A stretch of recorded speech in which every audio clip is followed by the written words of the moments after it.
Perkenalkan, kami dari kelompok 6 yang beranggotakan Demira, saya sendiri sebagai moderator dan penyaji, kemudian rekan saya Dia Ramasuci sebagai penyaji, dan Zulfahmi juga sebagai penyaji. Nah, pada kesempatan kali ini, kami akan memaparkan materi mengenai evolusi, genetika, dan lingkungan. Nah, untuk cakupan materinya, kita akan mengkaji genetika tentang evolusi dan juga hubungan evolusi dengan genetika dan lingkungan. Untuk yang pertama, akan saya jelaskan sendiri, yakni mengenai evolusi, di mana seperti yang kita ketahui, evolusi ini mengkaji segala bentuk perubahan yang terjadi secara bertahap dalam jangka waktu tertentu dan diturunkan kepada generasi berikutnya dalam skala populasi. Nah, perubahan yang terjadi pada evolusi ini tidak terlepas dari genetik yang mengendalikan genotip yang akan terimplementasi pada fenotip atau sifat yang tampaknya. Nah, selain itu, evolusi juga tidak terlepas dari lingkungan, di mana segala bentuk perubahan itu dipengaruhi oleh lingkungan. Sehingga fenotip atau sifat yang nampak tadi dan lingkungan itu merupakan perawakan dari genotipnya. Kemudian, kita akan membahas mengenai teori evolusi. Nah, sebagaimana yang kita ketahui juga dalam bukunya On the Origin of Species by Means of Natural Selection, Darwin itu mengeluarkan teori evolusi yang intinya dapat dibagi menjadi beberapa pokok. Yang pertama, yaitu variasi pada tumbuhan dan hewan merupakan suatu variasi karakteristik yang muncul dalam penampakan fenotip organisasi tersebut. Nah, yang kedua, mengenai rasio pertambahan terjadi secara geometrik, yaitu jumlah setiap spesies itu relatif tetap. Hal itu terjadi karena banyak individu yang tersingkir oleh predator. Nah, ini dapat juga diakibatkan sebagai proses persaingan. Kemudian untuk yang ketiga, yaitu struggle for existence atau usaha yang keras untuk dapat bertahan hidup. Nah, ini merupakan suatu usaha organisme untuk bertahan hidup. Individu dengan variasi yang tidak sesuai untuk kondisi-kondisi yang umum di alam itu akan tersingkir. Nah, adapun individu-individu dengan variasi yang menguntungkan itu dapat melanjutkan kehidupan dan memperbanyak diri dengan bereproduksi. Nah, yang keempat yaitu menghasilkan the survival of fittest. Kelestarian itu didapat dari organisasi yang memiliki kualitas paling sesuai dengan lingkungan. Nah, individu-individu yang dapat hidup akan mewariskan variasi-variasi tersebut kepada generasi berikutnya. Nah, di sini menurut Darwin terjadi evolusi karena adanya seleksi alam atau faktor alam mampu menyeleksi makhluk hidup. Nah, adaptasi itu merupakan penyebab terjadinya seleksi alam atau mekanisme seleksi alam. Nah, di mana seperti yang kita ketahui bahwa jerapah yang berleher panjang berasal dari yang berleher panjang pula, sedangkan yang berleher pendek itu musnah karena tidak dapat menyesuaikan diri. Nah, faktor yang menyebabkan evolusi atau mekanisme evolusi itu adalah seleksi alam. Nah, kalau kita kaji ke dalam Al-Quran itu terdapat dalam surat Al-An'am ayat 133 dijelaskan bagaimana Allah berkuasa dalam menyeleksi makhluk hidup agar kita dapat mengambil pelajaran di dalamnya. Di mana yang artinya dalam Tuhanmu Maha Kaya lagi mempunyai rahmat. Jika Dia menghendaki niscaya Dia memusnahkan kamu dan menggantimu dengan siapa yang dikehendakinya setelah kamu. Bagaimana Dia menjadikan kamu dari keturunan orang-orang lain. Itulah hubungannya dengan kajian Al-Quran. Kemudian kita masuk ke dalam genetika. Nah, genetika itu adalah sebuah ilmu tentang penurunan sifat yang diperkenalkan oleh Gregory Mendel yang membantu para ilmuwan untuk mengidentifikasi tentang kebenaran terjadinya evolusi ini. Nah, dalam genetika tersendiri, itu dibahas variasi genetik sebagai salah satu faktor penyebab evolusi. Nah, variasi genetik dalam populasi yang merupakan gambaran dari adanya perbedaan respon individu-individu terhadap lingkungan adalah bahan dasar dari perubahan yang adaptif. Kemudian pada populasi manusia itu dapat kita lihat dengan mudahnya adanya perbedaan-perbedaan individu, misalnya dari ciri-ciri anatomi, fisiologi, dan kelakuan yang khusus. Nah, dengan demikian, populasi itu terdiri dari sejumlah individu yang memiliki sifat penting, tetapi berbeda satu sama lain di dalam berbagai hal.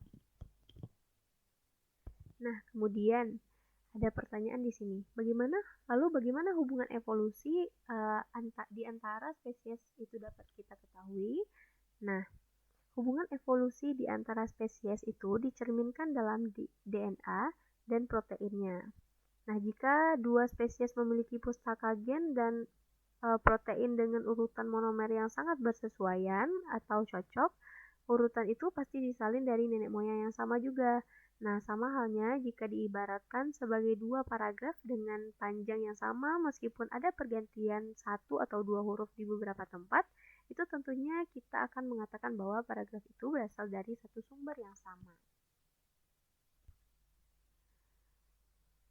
Nah, kemudian sebelum masuk ke sini, Damira akan menjelaskan terlebih dahulu bahwa fenotip suatu individu organisme itu dihasilkan dari genotip dan pengaruh lingkungan organisme tersebut.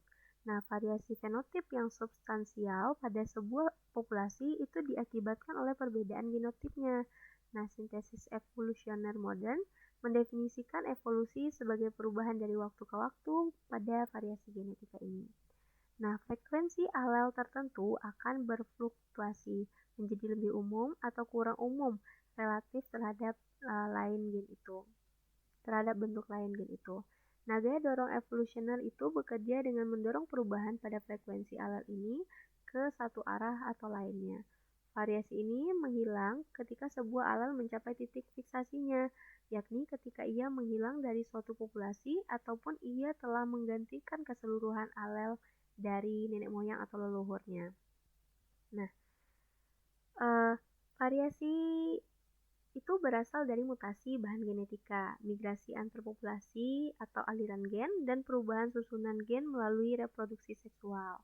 Variasi juga datang dari tukar ganti gen atau pertukaran gen antara spesies yang berbeda. Nah, contohnya melalui transfer gen horizontal pada bakteria dan hibridisasi pada tanaman. Nah, walaupun terhadap variasi yang terjadi secara terus-menerus melalui proses ini, kebanyakan genom spesies adalah identik pada seluruh individu spesies tersebut.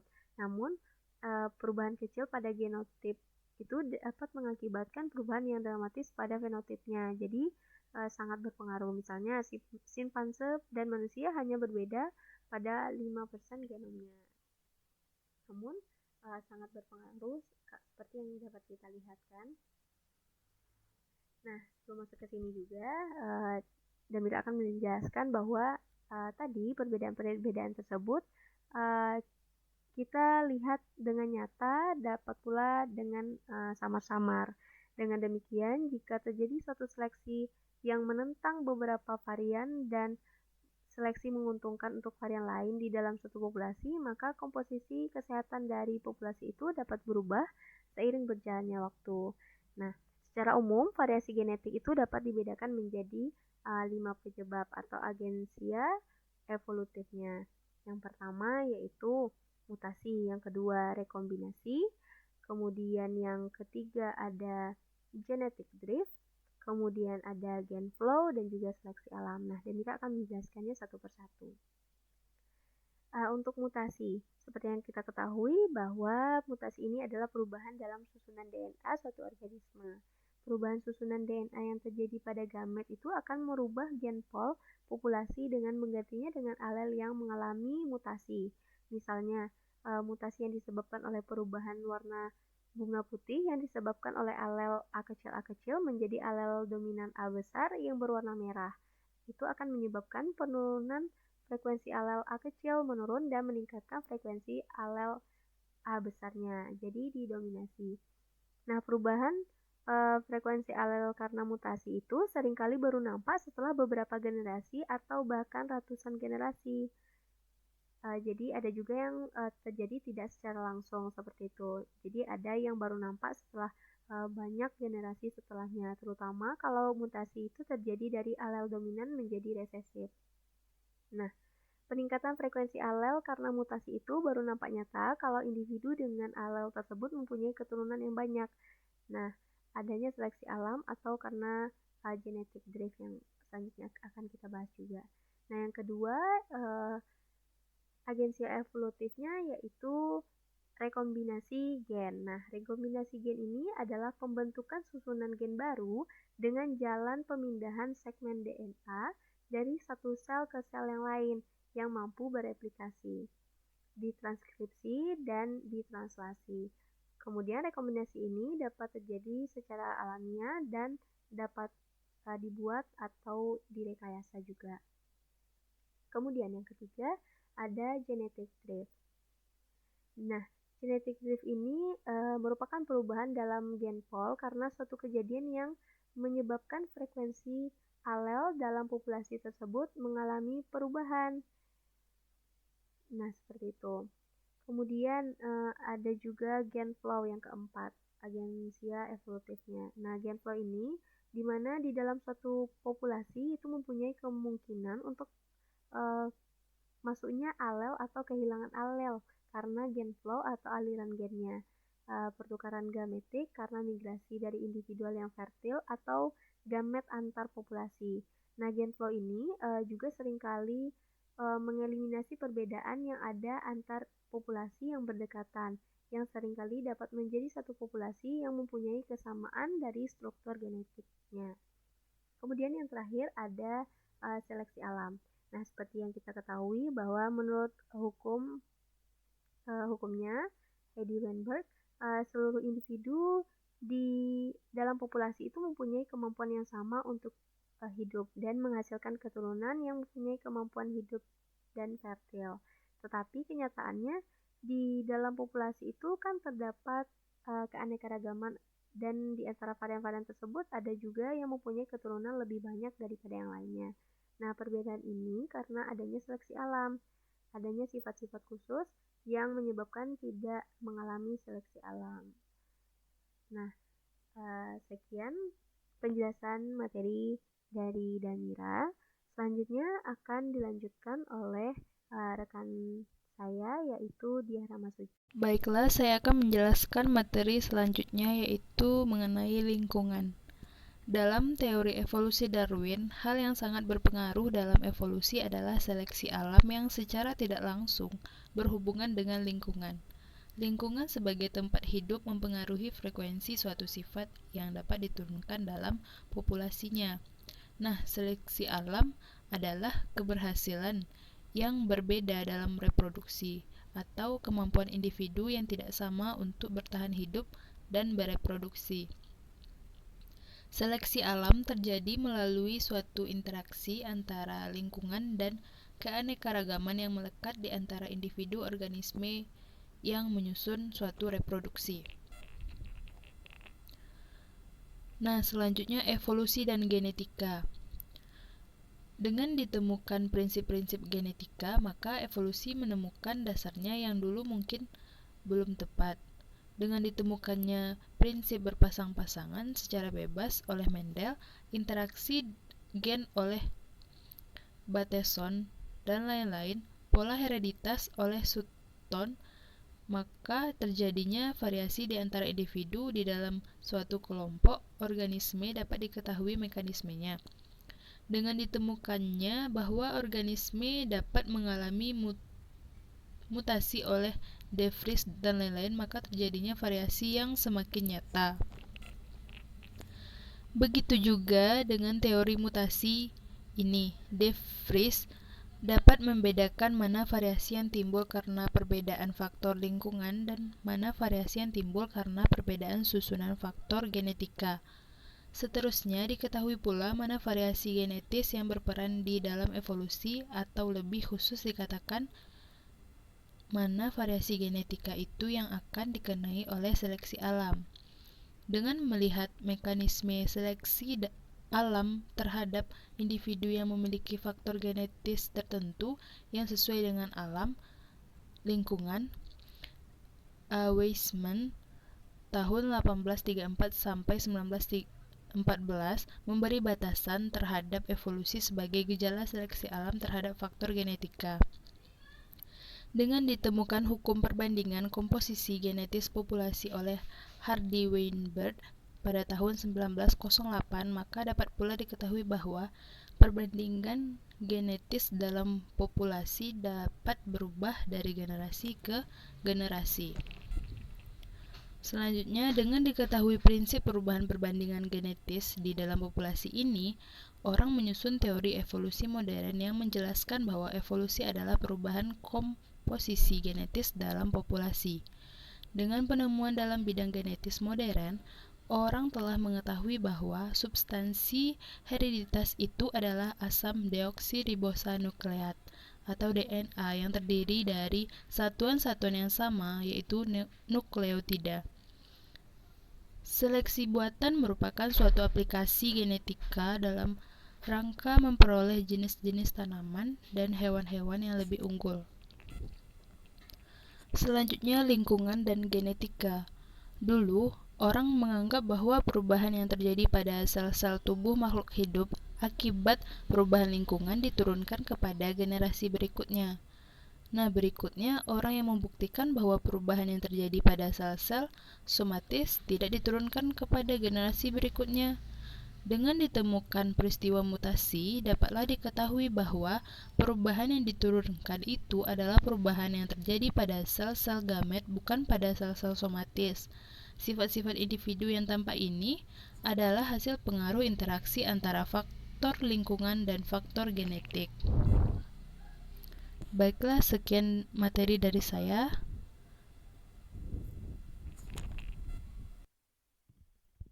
Baiklah, selanjutnya mengenai evolusi dan genetika lingkungan akan dijelaskan oleh Fahmi. Kepada Fahmi, disilahkan.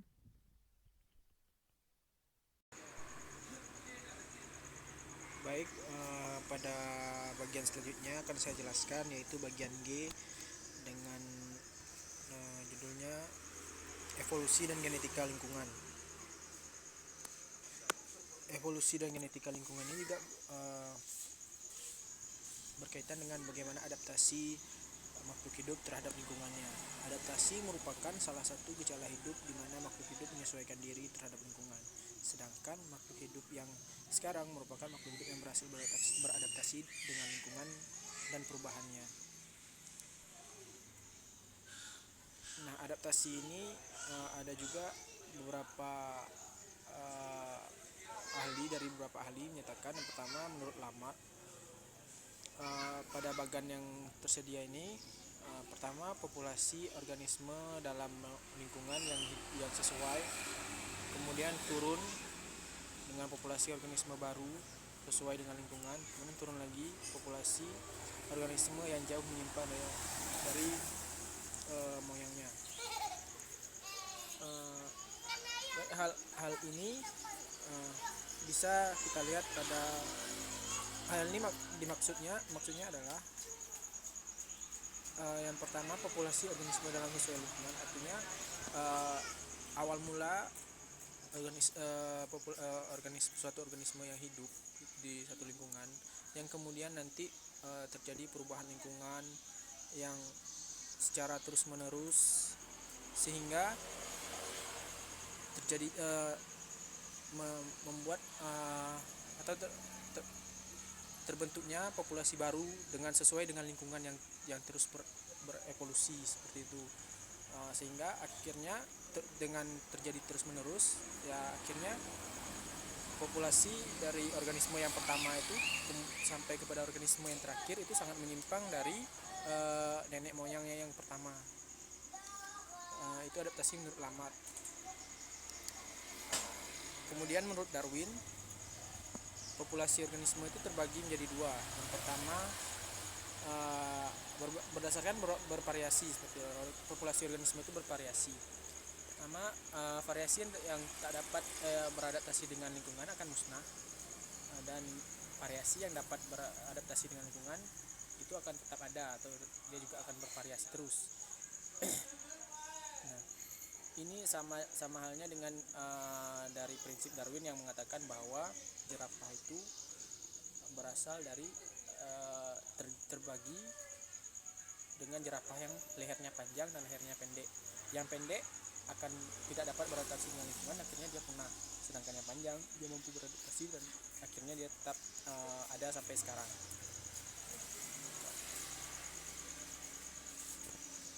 Selanjutnya ada adaptasi terhadap lingkungan merupakan suatu mekanisme seleksi alam. Contohnya ada adaptasi kupu-kupu biston di Eropa, adaptasi burung puyuh di sawah, adaptasi serangga di padang rumput, adaptasi jerapah terhadap makanannya. Nah, seperti yang saya katakan tadi, menurut Darwin seperti itu.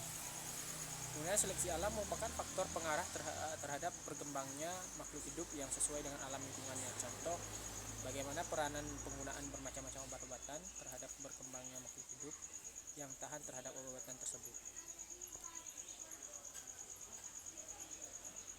Adaptasi terhadap lingkungan merupakan satu mekanisme seleksi alam. Nah, dapat dilihat pada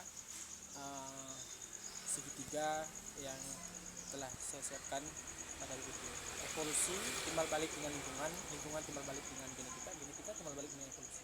Artinya apa? Artinya bahwa evolusi terjadi karena perubahan lingkungan.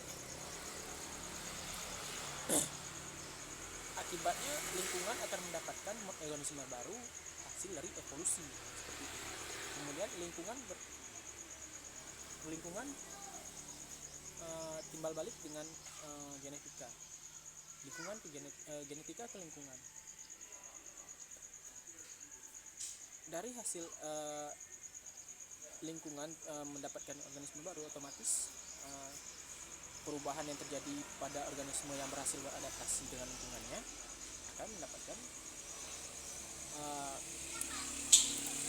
dia akan memperoleh jenis baru seperti itu. Dan juga sebaliknya, begitu juga bagaimana dengan genetika dengan evolusi. Perubahan genetika dari organisme tersebut akan mempengaruhi hasil dari individu yang dihasilkan, individu baru yang akan dihasilkan.